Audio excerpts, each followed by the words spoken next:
Matt Johnson here with Clam Outdoors. You know, where I spend a lot of time fishing in the Twin Cities area, Minnesota, as a fishing guide, we deal with a lot of pressured fish, a lot of anglers out there, and these fish get finicky, whether it's bluegills, crappies, you name it. We got to change our approach. We're dealing with pressured panfish, and there's a handful of approaches, and I'm a little unorthodox at times how I target these fish.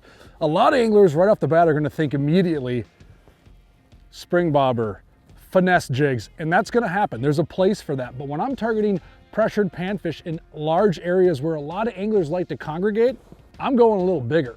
I'm starting off with a 16th ounce spoon. I'm working aggressively. I'm trying to pick that bigger fish out of the school, because so many times these anglers sit on these pods of fish and they wait for prime time. I'm not that guy. I'm combat fishing throughout the day. So I'll oftentimes go the opposite direction of many anglers, and I will chase them with a spoon or a larger plastic. Now, that's not always gonna work. Don't get me wrong. If it doesn't work, you have to do the finesse game. And I'm hitting them with the two-prong approach. I'm fishing them with either plastics, because the nice thing about plastic is I'm the master of what this presentation does.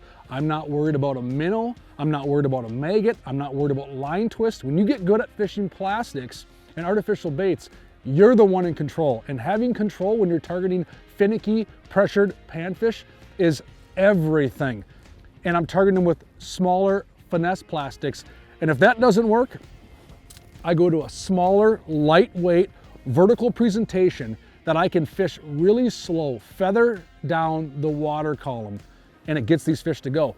Other tips you want to definitely consider: as I'm taking anglers fishing, oftentimes I see them fishing heavy pound test line, a lot of coil in it, 6-pound test line for bluegills and crappies. 6-pound test line should not be in your vocabulary for bluegills and crappies, especially pressured fish.